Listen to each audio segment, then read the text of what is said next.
पश्चिम UP में सियासी भूचाल, अखिलेश की दादरी रैली, मायावती का अलग राज्य वाला तीर और भाजपा की सोशल इंजीनियरिंग, क्या ये सब कुछ 27 की तैयारी है?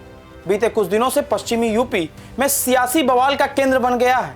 जेवर एयरपोर्ट के उद्घाटन से ठीक एक दिन बाद जब सपा प्रमुख राष्ट्रीय अध्यक्ष अखिलेश यादव की दादरी में बड़ी रैली हुई तो उस रैली के माध्यम से उन्होंने गुज्जर समुदाय से लेकर जाट तक को साधने का प्रयास किया।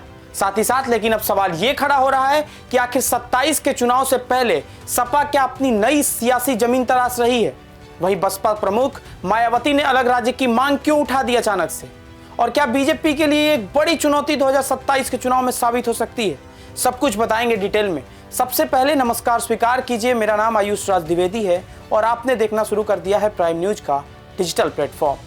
यूपी की सियासत में पश्चिम यूपी के 125 सीटों का सियासी पारा अब परवान चढ़ चुका है। पहले जेवर एयरपोर्ट का उद्घाटन, फिर अखिलेश यादव का दादरी में बड़ी जनसभा को संबोधित करना और अब मायावती का बयान। तीनों दलों ने लगातार प्रयास कर रही है कि वो इस बार पश्चिमी यूपी की सियासी हलचल को अपने अनुसार अपनी तरफ खींच ले।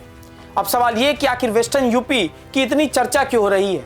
आइए सबसे पहले आपको ग्राफिक्स के माध्यम से ये समझाते हैं कि वेस्टर्न यूपी इतना अहम क्यों है। यूपी के 24 जिलों के 125 सीटों पर सभी की निगाह है। पिछले चुनाव में 100 से अधिक सीटों पर बीजेपी ने दर्ज की थी जीत।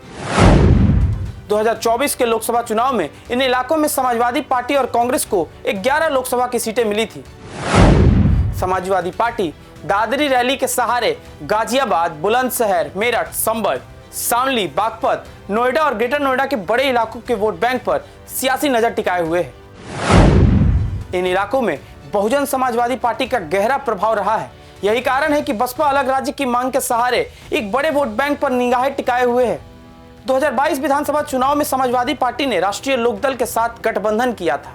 इसका पश्चिमी यूपी में असर दिखा। हालांकि नोएडा, गाजियाबाद और बुलंदशहर जैसे इलाकों में कोई खास सफलता हासिल नहीं हो पाई थी। वहीं 2024 के लोकसभा चुनाव में कांग्रेस के साथ गठबंधन करके सपा ने इन इलाकों में बेहतरीन प्रदर्शन किया। पश्चिमी यूपी की कई सीटों पर जीत भी हासिल की।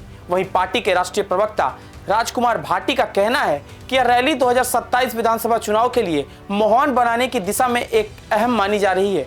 इसके जरिए सपा अपने पुराने सियासी जमीन को और वोट बैंक को साधने का प्रयास कर रही। वहीं पार्टी इस बार जमीनी मुद्दे, सामाजिक समीकरण साधने पर भी जोर दे रही है।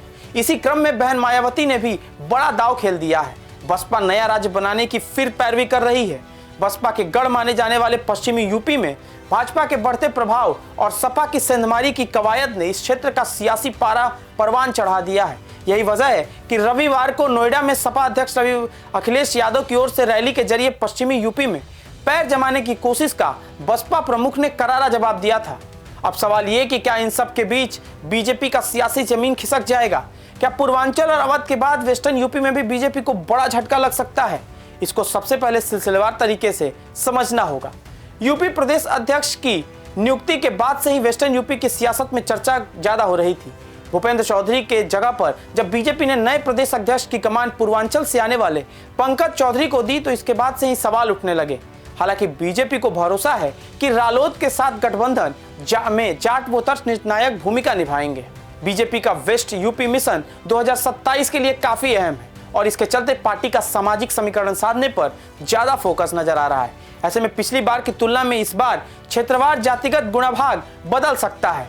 भाजपा आलाकमान का मुख्य फोकस इस बार सोशल इंजीनियरिंग पर है। विधानसभा चुनाव की चुनौतियों को देखते हुए पार्टी उन जातियों और वर्गों को क्षेत्रीय नेतृत्व में प्रतिनिधित्व देना चाहती है जो पिछले कुछ चुनावों से छिटकते लगातार नजर आ रहे हैं। हर चुनाव में जिलाध्यक्षों के साथ साथ क्षेत्रीय अध्यक्ष अहम माने जाते हैं। क्षेत्र के माध्यम से ही प्रदेश नेतृत्व को किसी जिले के टिकट दावेदारों के नाम की सूची भेजी जाती है। पिछले कुछ चुनाव में क्षेत्रीय अध्यक्षों को विधान परिषद भेजे जाने की परंपरा भी शुरू हुई, लेकिन इस बार मौजूदा अध्यक्षों को संगठन में भेजने का नया प्लान तैयार किया जा रहा है। वेस्ट यूपी के इन जिलों से बनाए जा सकते हैं नए मंत्री। जानकारों के मुताबिक मंत्रिमंडल के प्रस्तावित फेरबदल में चुनाव से पहले वेस्ट यूपी के बिजनौर, बुलंदशहर, गौतम बुद्ध नगर, अमरोहा, हापुड़, शामली और मुरादाबाद आदि के विधायकों को मंत्री बनाया जा सकता है। ये वो जिले हैं जहां से फिलहाल यूपी सरकार में मंत्री नहीं है। हालांकि मेरठ और गाजियाबाद से दो मंत्री हैं। वेस्टर्न यूपी से अच्छा प्रदर्शन नहीं करने वाले और विवादों में रहने वाले 2 मंत्रियों की छुट्टी होने की भी अटकलें तेज हैं। इसके अलावा 2 राज्य मंत्रियों का कद बढ़ाने की भी सुगबुगाहट अब नजर आ रही है। ग्राफिक्स के माध्यम से आपको समझाते हैं कि मौजूदा समय में बीजेपी के अंदर पश्चिमी यूपी को लेकर कितनी हिस्सेदारी है। वेस्टर्न यूपी से आने वाले जितिन प्रसाद और जयंत चौधरी मौजूदा समय में केंद्र सरकार में महत्वपूर्ण विभाग को संभाल रहे हैं। इसके अलावा प्रदेश सरकार की बात करें तो वेस्टर्न यूपी से लगभग वर्तमान में 6 से 8 मिनिस्टर्स हैं। हालांकि ये पूर्वांचल और अवध की तुलना में काफी कम नजर आता है। बीजेपी इस संतुलन को सही करने के लिए इस बार कैबिनेट विस्तार में यहाँ की हिस्सेदारी को भी बढ़ा सकती है। अगर यहाँ की जातिगत समीकरण की बात करें तो उस पर भी गौर करने की बात है। आइए आपको पूरा ग्राफिक्स के माध्यम से समझाते हैं। यहाँ मुस्लिम आबादी लगभग 25 से 27%, जाट 6 से 7%, यादव 4 से 5%, गुज्जर 3 से 4 और दलित 20 से 21%। वहीं ब्राह्मण वोटर्स 5 से 6%, ठाकुर और राजपूत वोटर्स 6 से 7% और वैश्य और बनिया वोट लगभग 3 से 4% बताया जाता है। अब देखिए, जिस पश्चिम यूपी के नोएडा के बारे में चर्चा होती थी कि जो सीएम नोएडा आता है उसकी कुर्सी चली जाती है, ये चर्चा कई बार सोशल मीडिया पर दिखा होगा आपको। इस अंधविश्वास की जड़ें पूरी सिलसिलेवार तरीके से आपको समझाते हैं। जून 1988 की घटना में छपी है। इस समय यूपी के मुख्यमंत्री वीर बहादुर सिंह थे। वे नोएडा के एक कार्यक्रम में शामिल होने के लिए जैसे ही लखनऊ लौटे, अगले ही दिन उन्हें इस्तीफा देना पड़ गया। इसके बाद 1989 में एनडी तिवारी नोएडा आए और उनकी भी सत्ता चली गई। इन 2 घटनाओं ने यूपी के सियासी गलियारों में यह बात फैला दी कि नोएडा जाने का मतलब है यूपी से सत्ता गंवाना। इसके बाद कल्याण सिंह और राजनाथ सिंह जैसे दिग्गज भी इस शहर में आने से कतराने लगे। धीरे धीरे नोएडा का डर इतना गहरा हो गया कि करोड़ों की योजनाओं का शिलान्यास और उद्घाटन दिल्ली या फिर लखनऊ से कर दिया जाता था। मुलायम सिंह यादव ने अपने 3 कार्यकाल के दौरान कभी नोएडा आने का साहस तक नहीं दिखाया।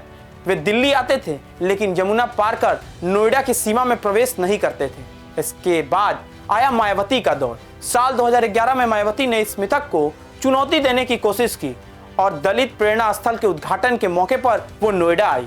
इत्तेफाक से 2012 के चुनाव में बसपा की सरकार चली गई, जिससे यह अंधविश्वास और मजबूत हो गया। उसके बाद लखनऊ में सत्ता की चाबी आई अखिलेश यादव के हाथ में।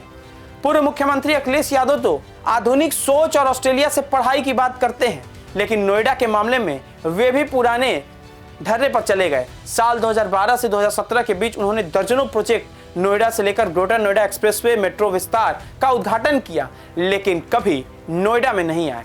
यहां तक कि 2013 में जब राष्ट्रपति प्रणब मुखर्जी का एक कार्यक्रम के लिए नोएडा आए, तब भी अखिलेश यादव नोएडा आने से कतराते नजर आए। अब इस अंधविश्वास पर अखिलेश यादव ने मीडिया ने उनसे सवाल किया, तो सुनिए इस बार वो क्या कह रहे हैं। समाजवादी पार्टी ने सबसे ज्यादा विकास नोएडा में किया, कोई अंधविश्वास नहीं।